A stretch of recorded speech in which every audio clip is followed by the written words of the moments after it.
Ration கடைகள் எந்த ஊர்ல இல்லையோ அந்த ஊர்லெல்லாம் ரேஷன் கடைகள் கொண்டு வரணும். ரேஷன் பொருட்கள் கையிருப்பு இருக்கணும். அந்த விநியோகம் சரியான முறையில் நடக்கணும். அனைத்து குடும்ப அட்டைகளுக்கும் அந்த ரேஷன் பொருள் முறையாக போய் சேரணும். புகார்களை உடனடியாக ஆய்வு செய்யணும். அதற்கான தீர்வு உடனடியாக செய்ய வேண்டும் என்பதுதான் இன்னைக்கு தேமுதிகவினுடைய நிலைப்பாடு. அதே போல பழுதடைந்த ரேஷன் கடைகளை புதுப்பித்து எந்த ஊராட்சிகளில் கிராமங்களில் ரேஷன் கடை இல்லையோ அங்கே புதுசாக ரேஷன் கடையை உருவாக்கணும். அது எல்லாமே ரெண்டட் பில்டிங்கில் இருக்குது. சொந்தமாக கட்டிடங்களை கட்ட வேண்டும் என்பதையும் நம்ம சொல்லியிருக்கோம். அந்த குடும்ப அட்டைதாரர்கள் இருக்கின்ற இடத்துலலாம் புதுசாக நியாய விலை கடைகளை திறந்தாதான் அந்த கிராம மக்களுக்கு அது உபயோகமாக இருக்கும். அதே மாதிரி ரேஷன் உட்பட அத்தனை அத்தியாவசிய பொருட்கள் தட்டுப்பாடு இல்லாமல் கிடைக்கணும். அதாவது அரிசி, சர்க்கரை, பாமாயில், கோதுமை இது போன்ற பொருட்கள் தட்டுப்பாடு இல்லாமல் கிடைக்கணும். இதோடு கூட மக்காச்சோளம், கம்பு, கேழ்வரகு இந்த பயிர்களையும் நம்ம ரேஷனில் தர வேண்டும் அப்படின்றதையும் நம்ம கேட்டிருக்கிறோம். நவதானிய பொருட்களையும் அந்த ரேஷன் மூலம் விநியோகம் செய்ய வேண்டும் என்பது நம்ம கோரிக்கை வச்சிருக்கு. கொடுக்கிற பொருள் எடை குறையாம கொடுக்கணும் அப்படின்றத நம்ம கேட்டிருக்கோம். ஏன்னா அந்த மெஷின் இன்னைக்கு நான் விருதாச்சலத்திலே பார்த்துருக்கேன்.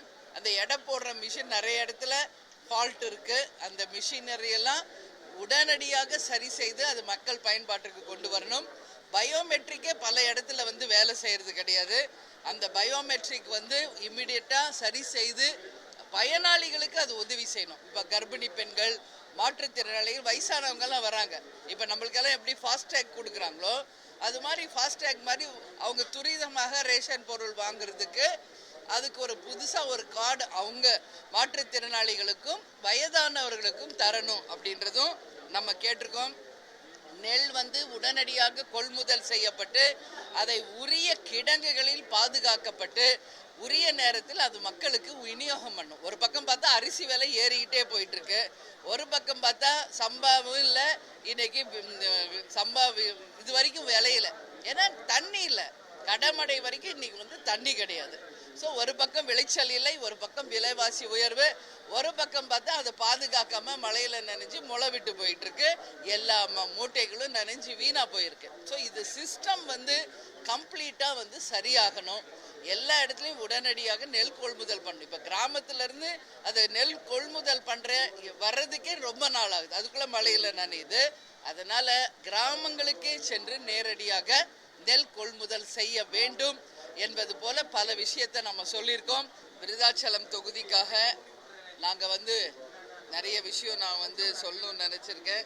அங்கே முந்திரி அதிகமாக விளையிறதுனால முந்திரி விவசாயிகளுக்கு கூட்டுறவு சந்தைப்படுத்துதல் முறை வேண்டும் அப்படின்ற கோரிக்கையை துறை சார்ந்த அமைச்சர்கிட்ட கொடுத்துருக்கோம்.